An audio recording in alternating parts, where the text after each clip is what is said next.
Today being the 8th of March is a unique day, spectacular, peculiar to ensuring that we bridge the gap in terms of closing the gap on gender equality. And looking at this day, which is International Women's Day, the theme is closing the gap on gender equality today for sustainable tomorrow. And joining me, starting from my immediate left, I have a women rights activist, Angela Ogbu. Thanks for joining me, Angela. Thank you. Good morning. Good morning. And next to him is a member of the National Association of Sea Dogs, also known as Pirate Confraternity, Ibrahim Oven. Thanks for joining me, Ibrahim. Philip, thank you for having me on the program. All right, so this day happens to be a very unique day for women, and looking at the history so far, looking at what has been happening so far, will you say respite is coming in the direction of women in terms of closing the gap? Angela? Yeah, but not as expected. We still have a bit of gap to be closed. I think we are getting it bit by bit, though very, very slowly. Oh. Yeah, so I think there is so much to be done as far as gender equality is concerned. And the slower we become in achieving this, the slower the development we're going to achieve. Okay, well, some say that it's a man's word. Do you believe in that slogan? No, I don't. Okay. It's everybody's word. Oh. Yeah, because I think this is a kind of social norm we have developed over time, and it's not helping us. It's a social norm that has existed in our families, in our community, everywhere we find ourselves. We find this disparity, this stereotyping as far as the gender is concerned, and it's not helping us at all. Okay, but can you really say categorically that the women are not given a chance, or that the women are not coming out boldly to take a chance? Can I put it in a particular context? There is no how I am going to come out boldly to stand my right if from childhood I have been given a particular orientation. So I think orientation is a thing here. So one of the ways we can, is to start reorientating to say, look, you can do this. For example, from the home, I was taught that the boys can go out to play ball while I'm in the kitchen. I don't know who told anybody I can't also skip my ropes when boys are playing ball. But then, so I grew up to understand that my role is in the kitchen. So it now affects women when they want to be educated. Why am I bothering myself if this role will continue to remain in the kitchen? So you find talent dying, you find opinion that could save the world kept in the kitchen. So it becomes a problem. And then we also have culture that won't allow you to have access to certain resources, like you can't get a land. Some part of the southeast Nigeria, you can't, as a woman, go and purchase a land. You have to go through either your brother or your father. So you're restricting me. And it has promoted so many ills in the society. It has made ladies want to fight for themselves by, being vulnerable to human trafficking and all that, because you want to own yours. This is a problem we have been facing. Thank you for that articulation. Well, let me bring you on board now, Ibrahim. Now, we look at these roles, she just enumerated like playing football, and some are saying that, is it that there are games, restricted or meant for the men or for the boys, where there are also other games made for the girls or the women?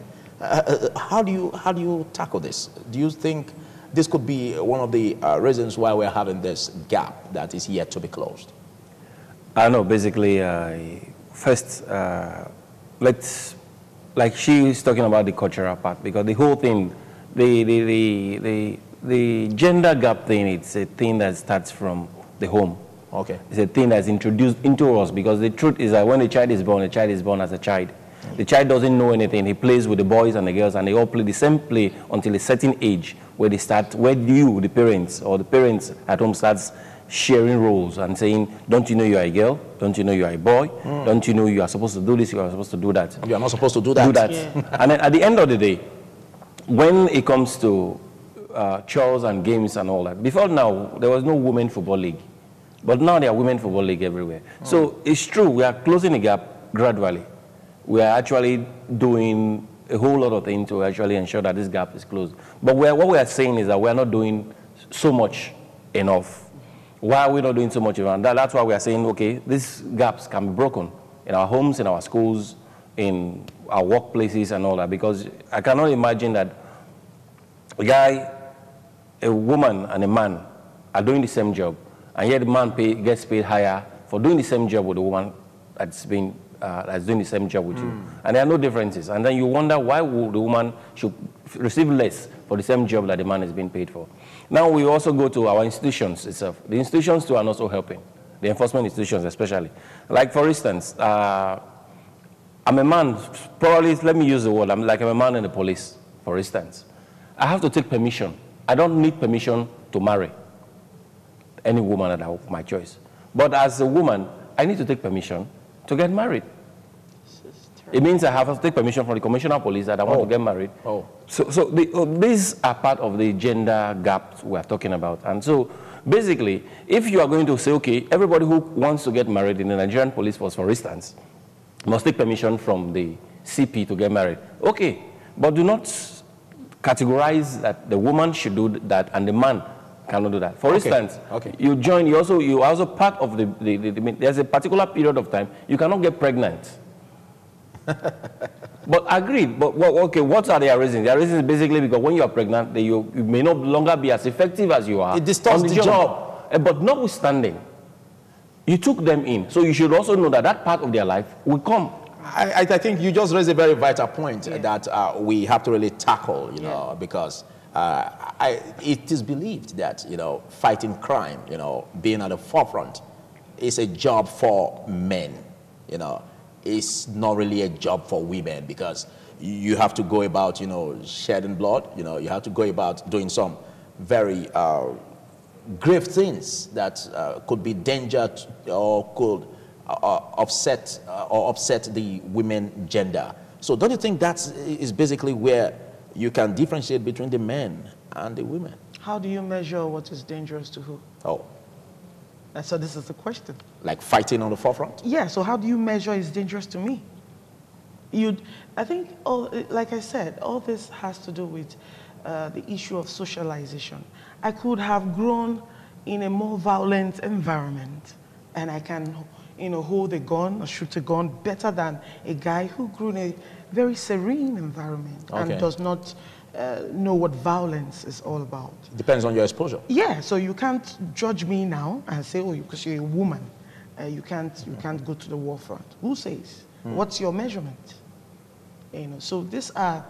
Okay. Are you by this saying that, take for instance, in combating crime or protecting the territorial borders of a country, that the women should be enlisted even as much as the men are also? Give them opportunities, the same equal opportunity. I think this gender thing, to face the enemy on the battleground? Yes. Okay.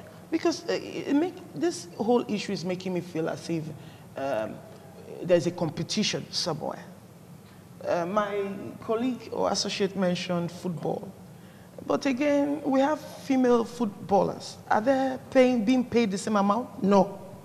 So, but then, in this war front we're talking about, the men just make it look as if we're stronger. I don't know where you people got that notion from, but then, if you are, then there are certain things you should do. Get pregnant. Yeah, don't leave the training of the children for women alone, because I tell you that training up human beings, not objects, are the most difficult things that women can embark on. So if you think you're stronger, I think you should, let's go on that road again, on that lane, where Ibrahim spoke about the police force, for instance. Yes. Now, the aspect of taking a leave or getting pregnant, which really are not really palatable, you know. So if we are to close that gap, Ibrahim, don't you think a lot will be done, because a lot will be, you know, left behind in terms of there could be gaps in terms of fighting crime headlong? Philip, you see, the basic part here, it's like a lot of people think fighting crime, it's about being brute, about being forceful. Fighting crime first, it's not the presence of gun. But you require personnel. Personnel are required. And if about 50% of the personnel go on that leave for, you know, what women do, what's left? But you see, so how do we tackle that? Well, basically, first, in your enlisting of people into the Nigerian police force, if you give both people, the 50% of the workforce cannot go on leave first because they are not all going to get pregnant at the same time. Okay. That's first part. All right. So there's going to be some periods given. Yeah, there are going to be some periods given and all that. But two, I just wanted to clear that part of fighting crime. Fighting crime is not about brute force. It's about sometimes it just takes intelligence. It just takes about gathering of information and all that. Because somehow the job of the police is prevention, arrests, and detection, investigation of crimes itself. So, and these two, the prevention part can be done by proper information. You prevent a crime from happening. And then the investigation part can be done with information too. And you don't require brute force to do all this. Okay. So the issue of brute force coming into play doesn't account. So I don't see why women should be in the background. Okay. We also have this challenge of not having an equal access to education. Yes. You know, if we have to go back to our cultural beliefs as Africans, you know, there's this belief like which some other communities or tribes still hold till today. Yes. That, you know, education is not basically for the woman child or the girl child. Yes. How do you think we can close this gap? Because it's still a very big one, you know, as a challenge in Nigeria. Yes, so taking a cue from women in Nigeria that have scaled through that hurdle, we can mention our own Professor Ngozi Okonjo-Iweala and Dora Akunyili, late Dora, Dora Akunyili. You find out that they took education to the extent and impacted back to the society. So if we look at that, that could have been somebody's daughter, that could have been somebody's wife, sister. So you look at them and you are proud of them. So why not give your own daughter a chance as well? To say, okay, you and your brother go in. I remember that there's an incident where there was no money in the family and the parents could only train one child at a time. But then they had to say the boy should go first. And the sister is the elder one. They said, no, what does she want to use him to? What she's using it for? So let the boy go. That's a blunder. That's a family blunder. You take it. If she was the younger one, that's a different case. Okay, but it's often believed that as time goes on, the woman or the girl child grows up and get married, and so cannot continue the name of the family. Now this is interesting. How do you make sense out of that? Yeah, that's the interesting part, and that's where I was actually going to. I get married. Does that make me not your daughter?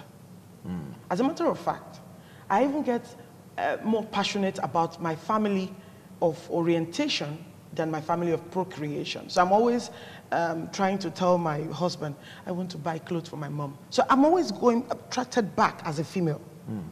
Then, you know, the male. The male is like, you have to listen to your wife first. Nowadays, anyways. But then, so it's difficult for you to go back because you have so much expense to think of in your head. So it's the woman that's always saying, oh, your mom, our mom, or my own mom. So she's always going back. Yes, of course. So good. So if she had her own education that, you know, exposed her to working for herself, she might not just disturb you. Why are you thinking about other expenses?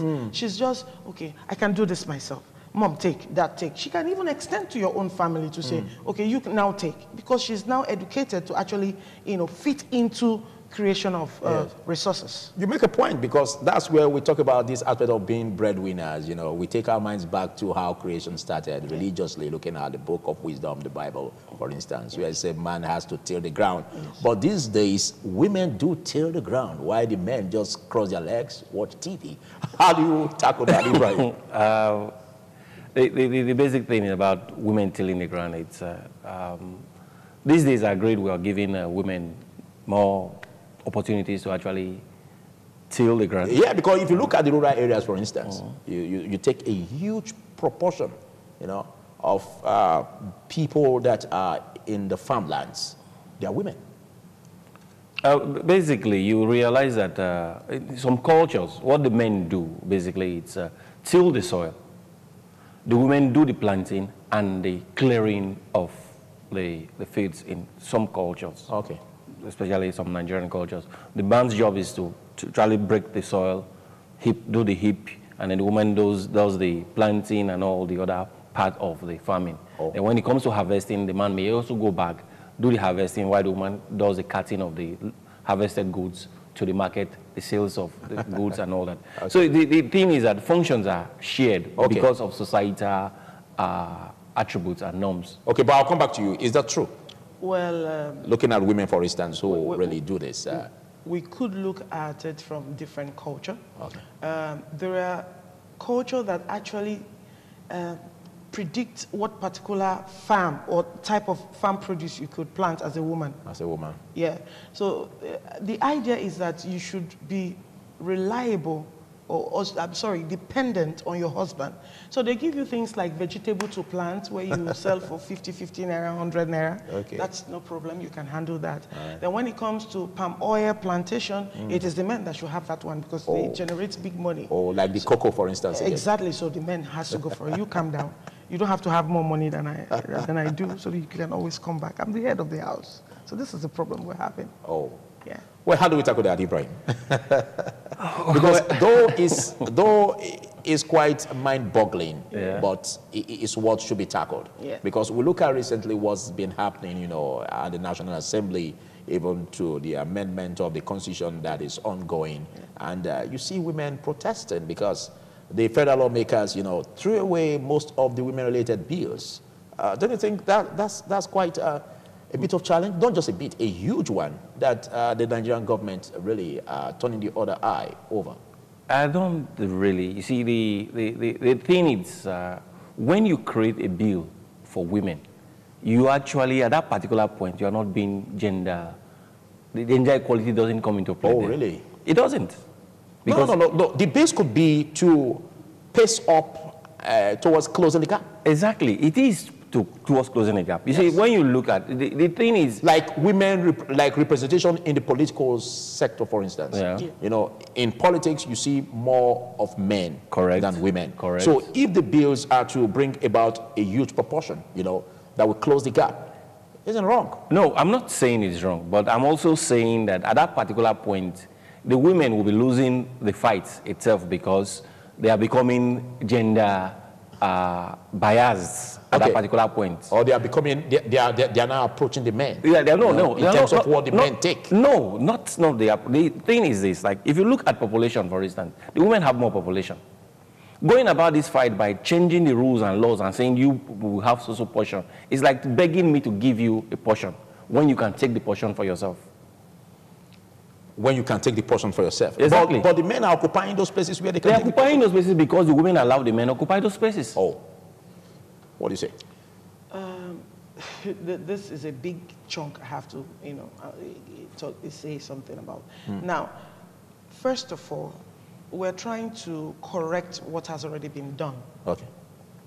And the federal government sometimes said we're going to be giving a certain percentage to women to occupy in, you know, political sphere. Yes. The problem now is, where are the available women to occupy these spaces?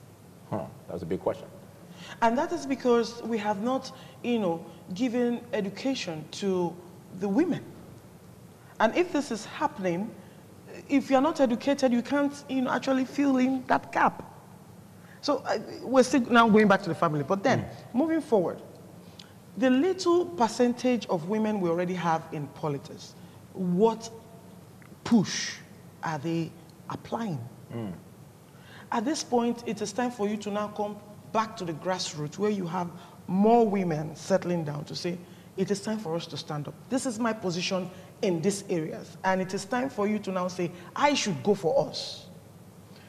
Another problem that is hitting this is that we women are actually antagonizing ourselves. Basically true. You understand? So instead of me to support you to be there, so that when you are there, I can actually say, oh, my fellow woman, join me in this. No, I will say no. As it was in the beginning, is now, never shall be a world without end. You can't go because it has been said from the beginning that women should not be found there. Okay, but there is this impression that if this school of thought should continue, Yeah. and the women are making efforts to close the gap, Yeah. it comes to a time where probably the men will have to carry placards and complain that the women are now occupying most of the positions and taking their roles. I would. Don't you think, how do we manage that? Because that seems to be a time bomb waiting. I don't Probably think- that's why the federal lawmakers aren't really accepting. I don't like assumptions. I deal with realities. There are countries around the globe where women are president, even as we sit on this table. Finland, and I think France. It's small Iceland. proportion, though. Yeah, but then they are up to like 6 or 7. I've not seen the men carrying placards, which means they are ruling well. No, the proportion is still small. That's why. But then, with that If the small proportion increases, proportion, don't you think they will? with that small proportion, the men there are still okay with the ruling. Okay. There is no protest about bad governance and all that. I think we should take a cue from that few countries, because we have had so many men as president, and Nigeria is still where it is. Ibrahim over. We are painting this scenario because we want to make efforts. Yeah. I'm a man, you are, we want to make efforts for women to come on board. Correct. Now, political parties, for instance, seem not to give the rules, to encourage this. And do you think there should be legislations? Because do you think there should be legislations, like in the ongoing amendment process of the 1999 Constitution, to promote these bills for the women? I'm still, my opinion on that is still that politics is a game of numbers, and the women have the numbers. And so because they have the numbers, let them play it by the rule. Because the moment you start introducing bills for women to have a certain number or proportion in the House of Assemblies, in the executives and all that, what happens is that at that particular point, you are being gender biased by those rules. So mine is this, that the moment you start impacting, because once you start impacting on the society itself, society has no choice than to see you and give you kudos. Like, for instance, let's just look at the impacts that women have made in Nigerian politics. Dora Akuyele has made an impact that nobody has surpassed so far in the area she occupied. Yeah. And so Ngozi is there. She has also made so much impact in the area she occupied. We've had VCs who are women, and we still have a VC right now who is a woman, and they're doing fantastically well. And so the proportion should increase. Yeah. But the thing is that it is not normally, it is not given, it is taken. It's not given. It's taken. I like that. So the thing is that if it is not given and it is taken, and you have the numbers to take it, use your numbers and take it. Well, I think this is where I bring you in, because it's not given, it's taken. Like in the field of politics, for instance. How can women tackle this? Because you have husbands at home that will first of all try and limit the rules. Or that will first of all spell out the rules, like meetings at night, which hardly a married man can take for the wife to attend meetings at night. In politics, all of these are part of the game. Okay. Can I start with the meeting at night? Okay. If I have a husband, I don't see why I should have a husband that won't trust me. That is one. Because when the man goes out to have those meetings at night, I trust you to be okay. Of course, yes. Even though I know you're not, but I trust you to be okay. Yeah? Then, you should also, I'm entitled to the same level of trust. Yeah. You should trust me to be okay. But if you have doubt, I don't have a problem you going with me and being in my room while I go and attend the meeting. Wow. And join you back. That's what they do. Yeah, so stay in my room. Yeah, be my handbag. Stay in my room. I'm coming, let me do the meeting and I'll get back to you. Okay. That's the way you bridge this trust, because we can't keep doing this. If there are bills to be passed, then gender should not be emphasize. You can say, oh, like you're writing, persons who are qualified, that persons include either sex. Okay, that's good. So gender should not be emphasized. Don't be emphasized in the bills. Okay, so just make it plain.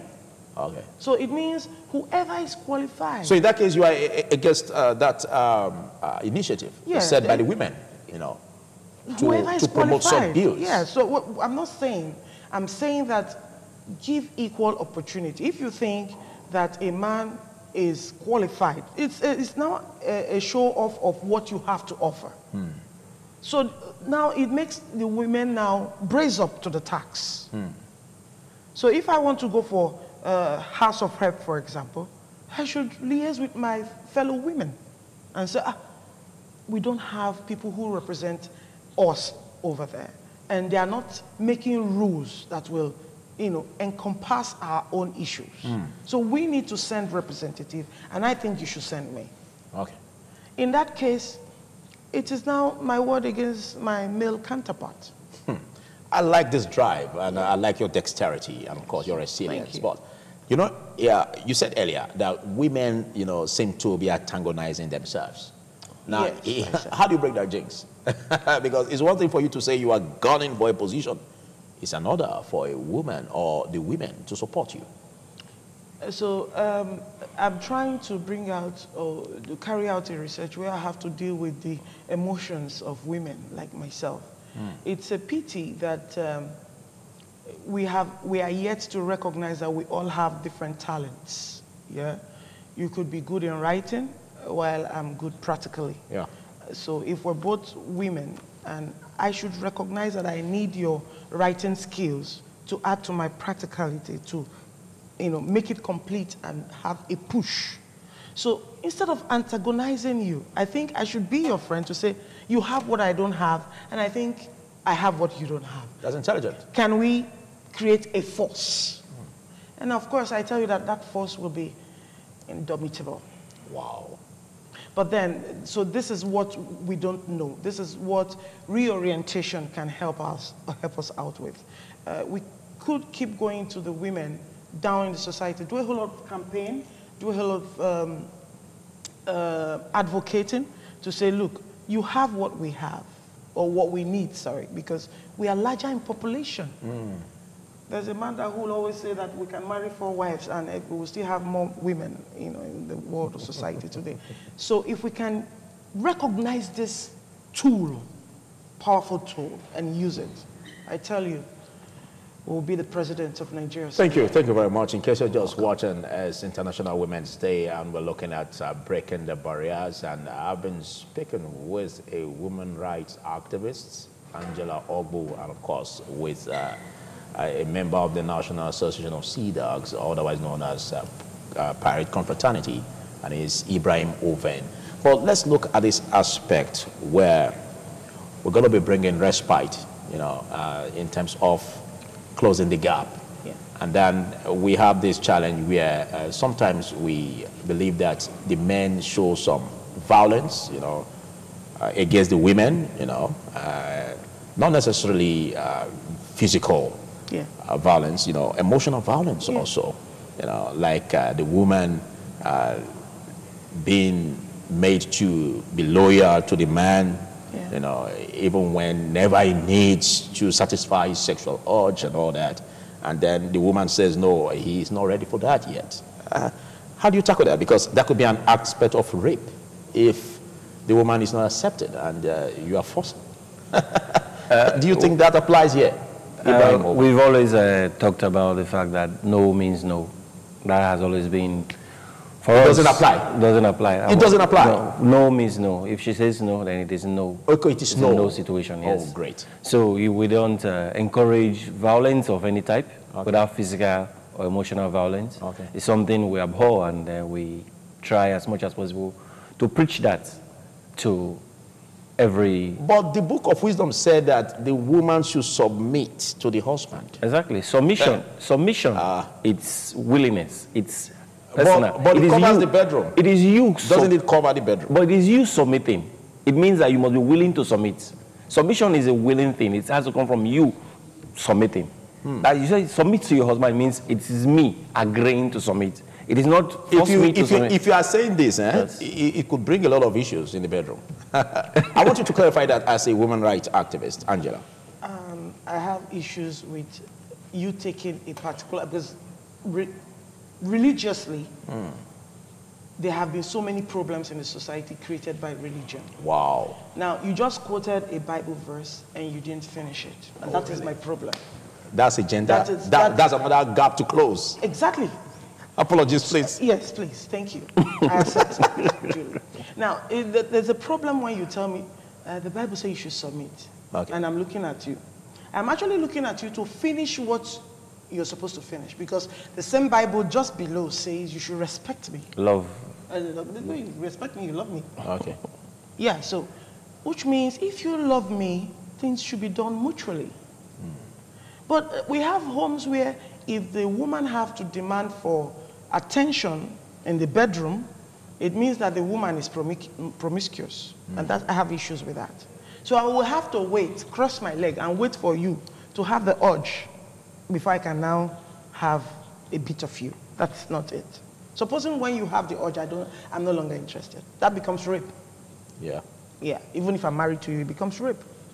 So we should close the gap by, first of all, asking. You came home and you're seeing your woman in a dangling nightwear. She's sending a signal and you're forming as if you don't understand what is happening. Then you want her to understand you when you are playing with her and holding her waist while cooking. I will also pay deaf ears to that advances. A lot. Concentrate more. Yeah, a lot that needs to be managed. Actually. A lot. Yeah. So that is the problem. So I think everything starts from the home, like I normally say. We should go back home, retrace your step. I have to understand every little thing that signal that a woman sends out. Then make her feel important. Make her voice count. I want to eat beans. What do you think we should eat? Let it be from her will to say, oh, all right, I think we should eat beans. But I will now determine beans and what. Don't tell her, no, not you. I'm the head of the home. Please, her adding her own opinion doesn't make you half a man. Okay. Let's look at the aspect of rape, for instance. It has been on for many years. Efforts have been made to criminalize that, and as in attribute such a punishment that will be seen as commensurate. Yeah. Do you believe capital punishment should be served? No.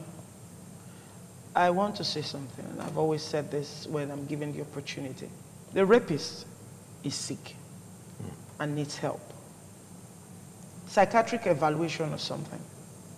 Because it takes somebody insane to see a woman crying for something that is supposed to be pleasurable. You're seeing her cry, please help me, don't do this. And that is when you just have the desire to push on. Then you have a psychiatric case. And I think you should check for an evaluation or something. So if you kill the person, one, you're reducing, I will tell you that 1 out of every 3 women have been raped before, and rape is going on just as we sit down here right now. Of course, yes. Yeah, so how do we now solve the problem? If not for the issue of stigmatization, you will be shocked at the number of rape we have, even here in Edo State. All right? There are people, different kind of rape. Apart from raping people you don't know, you have parents, father doing that to the daughter. Well, we have been seeing cases, crime fighters and all that would show some different cases. But then, are they okay? We don't just throw them in the cell. Does that solve the problem? Because if you release them tomorrow, they're still going back to this. It's a psychiatric symptom. It's a case that needs to be looked into. Okay, but some will say that why that is being served in some countries, for instance, is done to serve as a deterrent for others. What do you think, Ibrahim Oben? Basically, I would see some crimes and some level of rape that you would see, you would actually ask for castrations. Yeah. Because I can't imagine like a 40-year-old or 50-year-old man raping a 6 or 3-year-old child. It's appalling. appalling, and it just makes you lose all sense of decency and humanity, and you want to go beyond that.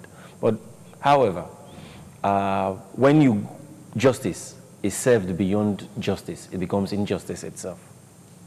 Okay, you're talking about the capital punishment, for Yeah, instance. well, so basically... Because the challenge is, when you allow this to play, maybe about some years and all that, you see sometimes where those sentences could be reduced, and then you see these people coming back, like what she said, coming back from the correctional centers.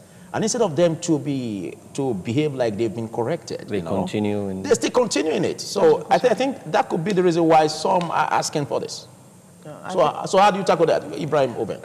Basically, I think it's true, because if you allow a wound to fester, it grows beyond a particular proportion itself.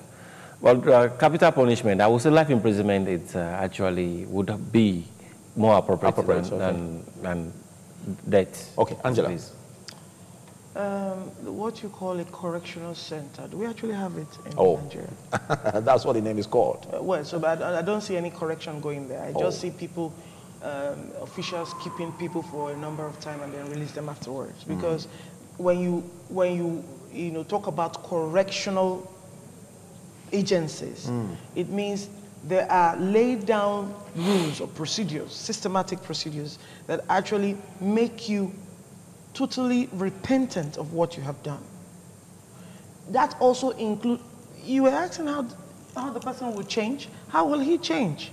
Because at this point, if it's a medical issue, how do you expect him to change, please? How do you change medical issue? How do you leave hypertension to be normal? How do you leave being diabetes to be? So if it's a psychiatric issue, there's no how.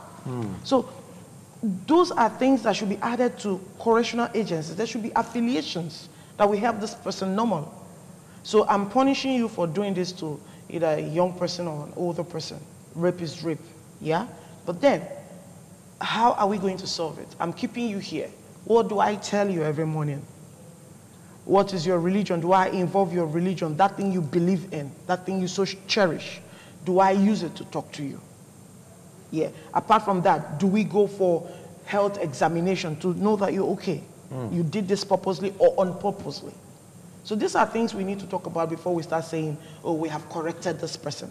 I just see, sorry to say, I just see prisons or correctional center as just a dumping ground for human beings that they don't want in the society for a while. So otherwise, I don't see anything that is correctional about the correction. I think this will also go about legislations also, yeah, in terms of reforming correctional centers. Yes. Yeah, so well, why that is on. Let's also look at the aspect, you still have the floor, Angela, because it's all about women, you know. Yeah. Let's also look at the aspect of people or victims not coming out, you know, because of stigmatization. Isn't that a setback? Yeah, it is a very big one, because they feel, I have somebody that lost a relationship she valued for years because she opened up to the spouse to say, I have been raped before. Wow. And the spouse say, oh, in our culture, we don't marry people that have been raped. Supposing she didn't tell you. Yeah, supposing she didn't tell you. So this is a problem. That's a bitter pill to swallow. Yeah, anyway, I thought. For any man. Yeah, but I thought that you would help her achieve her fight. Of course, yes. I always say this. I've been in a situation where I have to cancel people that have been raped. But I always say, is either I make the man come look that young lady in the face and truly apologize, or he goes in for it. Something must stand as a healing point for that woman. But none of these women are willing to come out because there are several stigma afterwards. When you said you have to make the man to apologize, yes, look the woman in the face and apologize, or he goes in for it. Yes. Is apology enough? Because if you say that, apologies can be made, but that really don't come from the heart. Wait, is putting him also going to, putting him on that, behind cell, going to, heal her? It doesn't take away the fact that she has been raped. She has been raped. So, but then we could now say, just say you're sorry. Okay. Thank you. Your final words on this, Ibrahim? My final words on this, I just want to tell all those listening to us right now that we should try and break the barrier, the barriers in our schools, break the barriers in our workplaces, break barriers in our community, break the barriers wherever we find ourselves. Let us try and close those gaps between the gender itself and just share the messages and then keep trying to change those customs that holds us back. Okay. Your final words, Angela? Everybody matters, irrespective of sex, and all the things accrue to it. But then opportunities should be made available to both sexes, and that should be the ultimate. Thank you very much, Ibrahim Oven, and big thanks, Angela Ogbu, for taking our time to be part of this. Thank you so much. much. Well, we're really basically strengthening ways to break the barriers, and no matter what, women should not stop articulating this point, should not stop really strengthening themselves in order to close the gap. And men also should give women a soft landing to close the gap. A lot of roles we play as men that could help to facilitate this. There's much we can take on the discussion, and I want to say Happy Women's Day to all the women, and we'll take a short break. Do stay. Richard didn't want to die, but he couldn't stop himself. The collision with the car didn't kill him, but he wasn't wearing a seatbelt, so he continued on his journey. When he hit the inside of the car, that didn't kill him either. But his internal organs carried on travelling until they hit his rib cage, and his lungs were punctured, and the main artery from his heart was torn. And that's what killed Richard.